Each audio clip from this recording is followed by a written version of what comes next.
Good morning, my dears. How are you all? Okay, we are in the discussion of general principles and process of isolation of elements.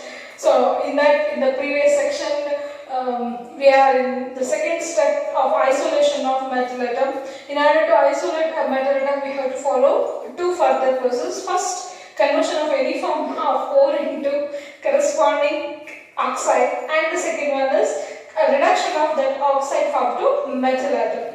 Right? I hope you all remember. But briefly once again recall the things, what are the steps we are going to adopt for the extraction of the metal atom. So today's topic is extraction of iron by the help of blast furnace and its ore called a hematite ore. Okay, so this is the general principles and process of isolation of elements. In order to isolate an element, we have to follow three major steps. So let's focus on the steps first. The first step is we have to take a crude ore. It should be grind well, powdered ore. First, the ore should be in a powdered form. After taking the powdered form of ore, subject it to concentration. As we know, concentration means it's a process of removal of gangue particles. What we have, gangue particles like sand, mud, clay, etc. We can remove it off with the help of this method called concentration. It's the first step. In concentration, already 4 different methods we discussed: hydraulic washing, magnetic separation, flotation as well, leaching depending upon the nature. After concentration, we have to move towards smelting. That's the second step. Smelting is nothing but extraction, conversion of metal oxide to corresponding metal atom. The process of conversion of metal oxide to metal is known as smelting. Before going to convert metal oxides to metal, we have to go for the conversion of any form to oxide. That means isolation is a second step. In isolation, we have to go for the conversion. In conversion, again 2 methods we can apply. One is calcination, another one is roasting. Calcination is in the absence of the oxygen atom, and oxygen or air. Roasting means in the presence of plenty of air or oxygen atom, we have to melt or roast a particular concentrated ore below the melting point of that particular metal atom. So after doing that process, any form of ore will convert into corresponding oxide. The obtained metal oxide is subjected to smelting in order to get a metal atom. So this is what happened under reduction. So reduction of metal oxide to corresponding metal. So if you remember, you can see this, the conversion of corresponding metal oxide to metal atom. It may be in the any form, MX, oval form. So we are going to extract a metal atom. So through the process called reduction, the method is known as process is known as smelting. After smelting, the last step we have to subject it into refining. Refining means additional purification is needed in order to get a extra pure metal atom. So refining is also known as a purification. So first step is concentration, second step is isolation, and third step is refining. So on the basis of this, let's focus how to extract iron. So already we completed our discussion regarding concentration. Now we have to focus on the smelting, how to extract metal oxide to metal atom. In order to reduce this, we can apply 2 methodologies or 2 principles. Already discussed one thermodynamic principle and the one is electrochemical principle. Right? In thermodynamics, in order to do this particular reaction, the reaction should be spontaneous. In order to do this reaction, we need a help of reducing agents. Reducing agent selection madikantane one best chart ಇದೆ ನಮ್ಮ ಹತ್ರ, that is nothing but Ellingham diagram. With the help of the Ellingham diagram, one can easily predict that whether the metal can able to reduce a particular metal oxide or not.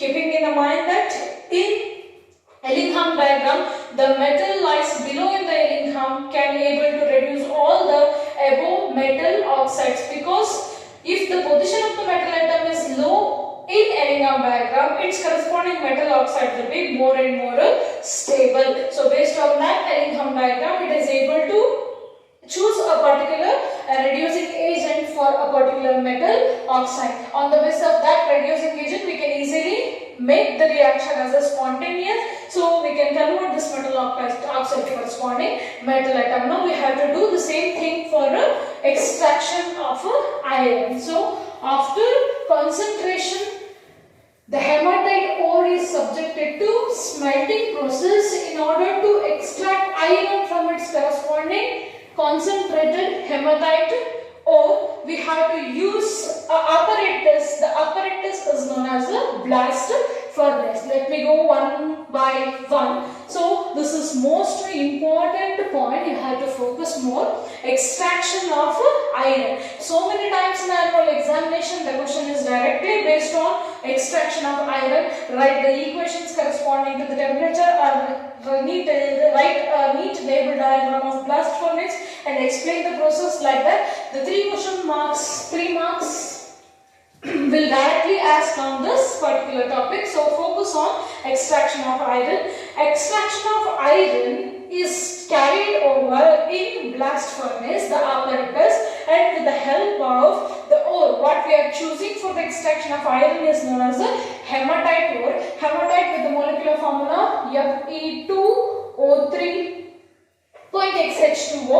After concentration, we have to subject this Fe2O3 to what? Calcination. Why? Because the ore itself is in the form of oxide. So no need to further supply of any additional oxygen atom. Therefore, just by concentration, concentrated hematite ore is subjected to calcination next. Calcination means just a heating of the metal atom below the melting point of iron in the absence or in the minimum supply of limited supply of air or oxygen atom. So no need to extra supply of air or oxygen because the ore itself contains oxide. The ore itself exists in the form of oxide. So what happens, along with this oxide, some moisture atom may be present, that like this XH2O. So in the form of this, we have to remove this moisture. So due to the removal of moisture, just a heating is necessary. We can subject this ore to corresponding calcination. So once calcination is done, calcination is over, the moisture gets removed off. So we are going to get a calcinated hematite ore. After concentration, the ore is known as concentrated ore. After calcination, the ore is known as calcinated ore. Calcinated ore means it's almost free of some impurities with the molecular formula Fe2O3. Now our intention is to reduce, our intention is to isolate iron from the corresponding iron oxide called hematite ore. So in order to carry this reaction Fe2O3 to Fe, we need Fe. So in order to reduce Fe from Fe2O3, we have to apply thermodynamic principles as well as with the help of the apparatus called blast furnace. Let us finish up what are the thermodynamical aspects we have with respect to this hematite ore. Fe2O3. So let's consider the thermodynamic aspects of corresponding iron, which reducing agent is suitable for this. Already I said that in the example, if we consider FeO, it gets converted after heating, corresponds to form Fe plus half O2. This reaction is not a spontaneous reaction. Here we can say delta G. There is a conversion of FeO to Fe, and we can consider one more, carbon, coke. Why I consider this carbon means in the Ellingham diagram, if you carefully observe the positions of other curves which is drawn by iron as well as carbon. If you observe carefully, the distance between iron and carbon, corresponding carbon dioxide or carbon monoxide, is far away from each other. So we are going to get a large distance between iron and carbon oxides, corresponding oxide. And also we have to notice that carbon is below in the placement with compared to the iron atom. So if I am not wrong, iron shows a positive deviation, carbon will convert to form corresponding carbon dioxide, and we are going to get the carbon monoxide in the negative line like this. This is what the Ellingham diagram. If you consider a position of carbon as well, iron is above in the Ellingham diagram with respect to carbon and carbon monoxide. So that carbon coke, what we can say is the best reducing agent to convert corresponding iron oxides to corresponding iron. So carbon is the best reducing agent. We can choose. This information will drawn by Ellingham diagram. What happens when carbon reacts with the half molecule of O2, it will give corresponding carbon monoxide. Let it be the free energy. Here there is a conversion of carbon to carbon monoxide. Delta G is equal to like this. Overall reaction, if we consider overall reaction, half O2 get cancels over. What happens? FeO reacts with carbon after heating. We are going to get corresponding Fe with the formation of CO. That means the overall reaction delta G naught can be considered as a sum of the individual delta G's. That means delta G naught of FeO to Fe plus delta G naught of C to CO. Already I gave the numerical terms for this also. See, this carries a plus positive 40 kilojoule per mole, whereas this carbon conversion of carbon to carbon monoxide is exothermic reaction. Highly exothermic reaction, a large amount of energy is liberated out. This is a spontaneous, but this reaction is non-spontaneous reaction. But after combining these two, what happens?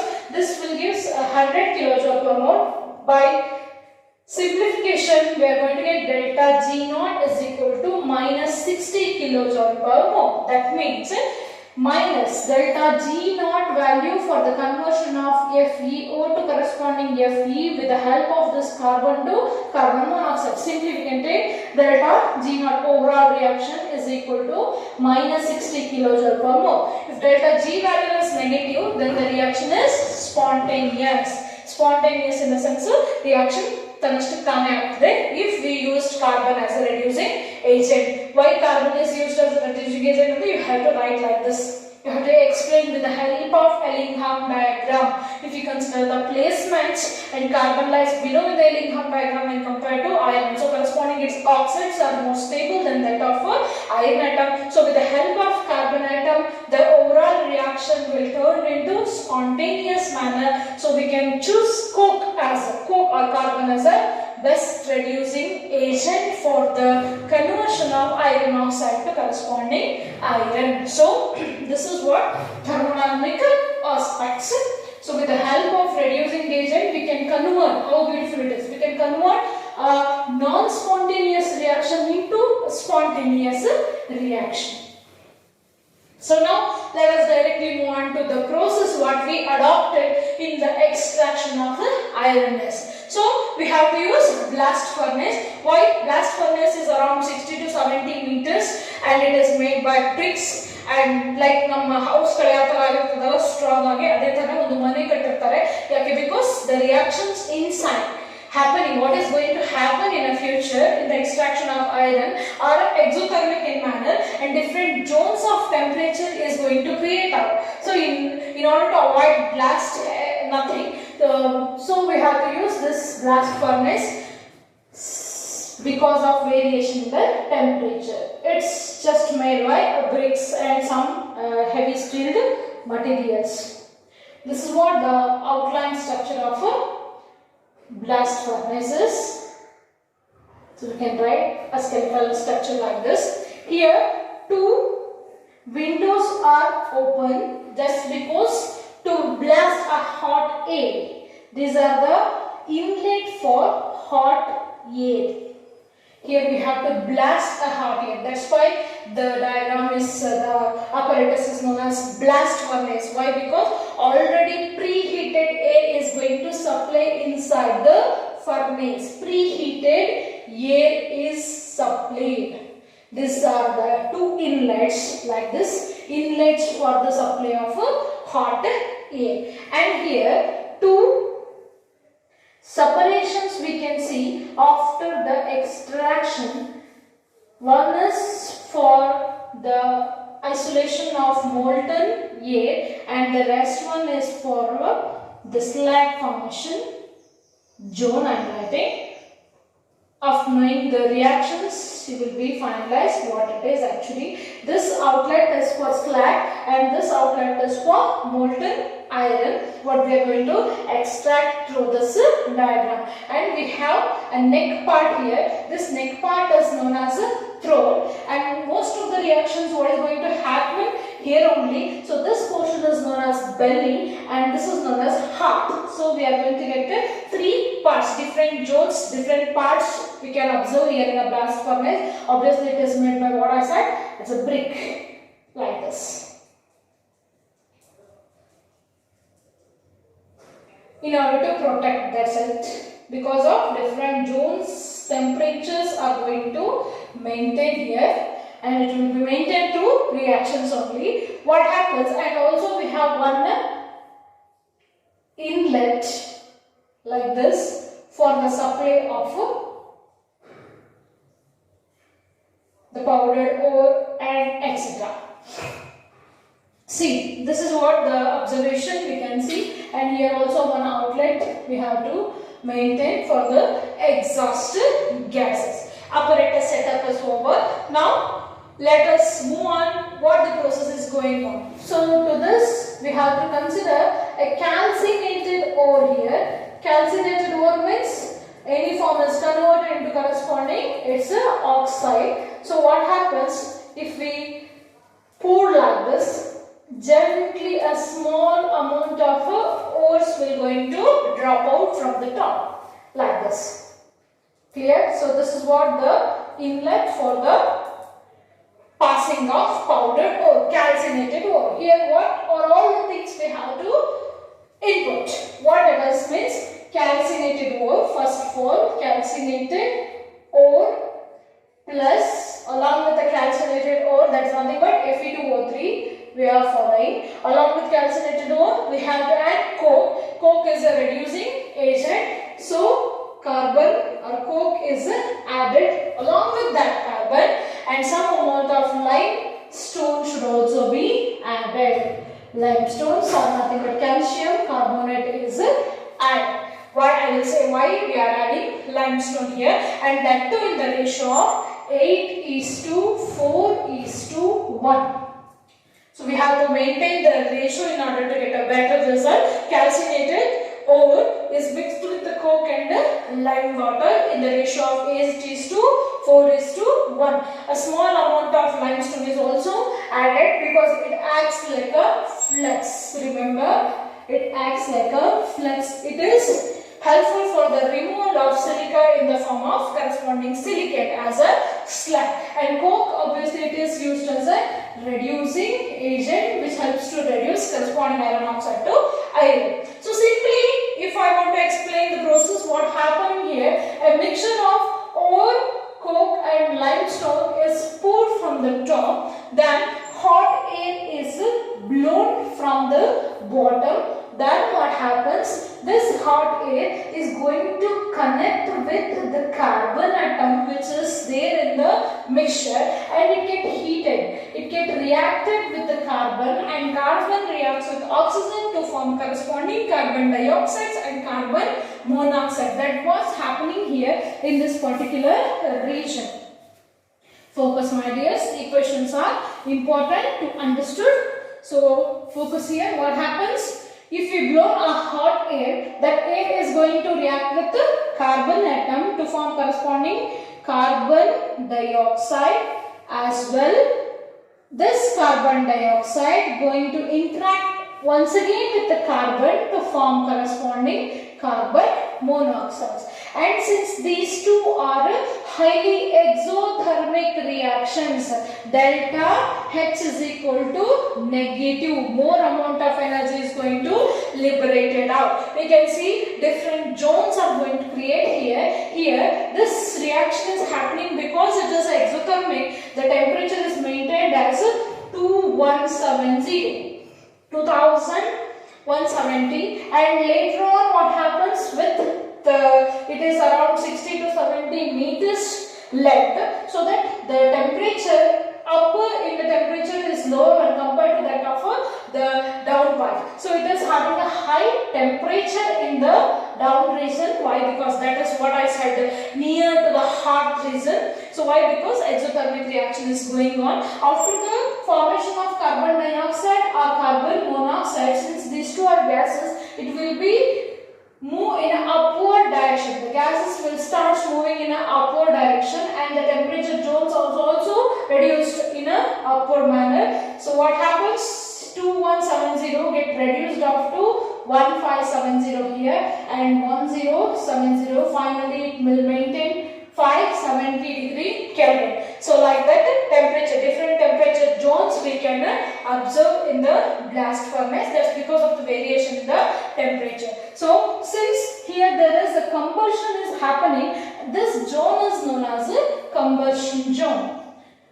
The temperature is too high, in which zone? That zone is known as combustion zone, because here combustion is carrying out. Then what happens after the upward movement of carbon monoxide going to interact with our hematite ore with the Fe2O3 as a molecular formula. It will reduce of Fe2O3 to corresponding Fe3O4 plus carbon dioxide. So carbon monoxide will convert corresponding carbon dioxide. In order to balance, you can write like this. See, it will convert to form Fe2O3, it converted to slowly it converts to form Fe3O4, and Fe3O4 again reacts with carbon monoxide to form Fe with the loss of carbon dioxide. Directly we can say, or FeO also we can write. So there is a slow conversion of iron oxide to corresponding iron. Thus obtained FeO again reacts with carbon monoxide to form Fe with the liberation of carbon dioxide. And these are all the reactions which is happening in the upper part of the blast furnace. And here what is happening? Reduction is happening, so that this zone is known as a reduction zone. This zone is said to be a reduction zone. Why? Because there is a slow reduction of iron oxide to corresponding iron. See, thus obtained iron is in the form of a solid. Upper part alli sigta irodu iron solid state alli sigta, which are going to react with carbon monoxide. And this outlet is just because for the exhausted gases. Here there is unwanted exhaust gases will be eliminated out. So because of the continuous liberation of carbon dioxide and carbon monoxide may also liberated out sometimes. Maximum percent carbon dioxide will be eliminated out. So this is how we are going to get the iron here. And iron oxide Fe2O3 contains silica as an impurity. Due to remove the silica, we are using limestone. That is nothing but a flux. So how this limestone get converted means, I will write here. CaCO3 after heating, just it get converted to form CaO with the loss of carbon dioxide. Carbon dioxide will be removed off. Thus obtained calcium oxide, it acts like a basic flux which is going to react with our impurity called silica, SiO2. It converts corresponding SiO2 CaSiO3. This is nothing but a slag. Here slag is formed. So what we have impurity in the form of silica in hematite get removed off by the help of a limestone. CaCO3 converts SiO2 to corresponding CaSiO3. This is called slag. Since in this particular area slag is forming, this zone is known as slag formation zone. Slag formation zone. So we are going to get three zones here. One is the first zone. Upper part of the blast furnace is known as the reduction zone, and the middle part, what we say belly and thing, that is nothing but a slag formation zone, as well as combustion is also going on. In the down part of the blast furnace where we are blasting hot air or preheated air, combustion is going out, carrying over. If any remaining iron oxide is there, that done iron oxide directly reacts with the carbon also to form corresponding iron with the formation of a carbon monoxide. So this is how we are going to get iron. But at high temperature, the solid form of iron get converted into its molten state. So here we have, in the upper portion we have iron in the solid state. When it moves in the downward direction, here temperature is too high because of exothermic reactions. What happens? Iron get converted into corresponding its molten state. And also the slag formed is also in the molten form only. So we are going to get two molten compounds here. One is slag, molten slag, and the one is molten iron. If we compare the densities of these two, slag is lighter in dense when compared to iron, because iron is a heavier ore metal. So that's why iron will settle in the bottom of the blast furnace. Thus obtained iron is known as molten iron. We are going to get at the end. And on the molten iron, there is a floating like material. We can see that float like material is known as slag, molten slag. This will be removed out and we can collect molten iron from the blast furnace. This is what the process is going on inside the blast furnace and main important reaction. And these reactions will carry in the temperature of 500 to 800 degree Kelvin, and these are the reactions we can observe at the higher temperature called 900 to 1500 degree Kelvin. Why I am stressing this temperature means in the examination directly the question will ask, write the equations which is carrying in the blast furnace at 500 to 800 degree Kelvin. Then in that particular question you have to write these reactions only. You should not merge these reactions with this, because temperature variation is clearly mentioned here. In the upper portion there is a reduction of ore is happening, but in the lower portion of the blast furnace we are going to see combustion and the formation of a slag. So that the temperature difference also you have to notice that 500 to 800 degree Kelvin as well 900 to 1500. It is mentioned in the NCERT also. So focus on the reactions. Reactions are too important for the sake of annual examination. And thus obtained iron from the blast furnace is known as pig iron. Focus here also. The iron which is obtained from the blast furnace is known as pig iron and helicality. So once again, if you want, I can explain the process. Ore, limestone as well as coke is added in the ratio of 1:4. You have to coke so that 4:1 and 30. Limestone in a small quantity. So 8:1:4 or 4:1 only. Fe2O3 plus carbon or coke plus calcium carbonate mixture is added in the blast furnace. What happens slowly when carbon get entering into the blast furnace, hot air is blown, carbon reacts with oxygen to form corresponding carbon dioxide and monoxide. Those are exothermic in manner, so that they moves in an upward direction. Gaseous, because it is gaseous, it will move in an upward direction and get contact with the Fe2O3. After contacting with Fe2O3, it will slowly reduce off to Fe3O4, Fe1, finally Fe. Finally, we are going to get a molten iron as well as a slag is also formed. Slag is due to the presence of silica. This silica will act as the acidic impurity. Therefore, we have to add basic flux as a limestone. Limestone on heating converts from calcium oxide and carbon dioxide is exhausted out in the outlet, and calcium oxide reacts with SiO2 to form CaSiO3. The iron obtained from the blast furnace is known as pig iron. Why it is called so? Iron from the blast furnace is known as pig iron. Why? Because pig iron contains 4% of carbon and so many other impurities like sulfur, phosphorus, manganese, silica, etc. So pig iron is not pure in nature. What we are going to get iron from the blast furnace, it's still not at in a pure form. So we have to go for the final step called refining, purification ಮಾಡಬೇಕು. So that disobtained iron is known as a pig iron. It contains 4% of carbon atom and other such impurity. So next what step we have to follow means this pig iron only we have to take, and it is treated once again with the coke and scrap iron.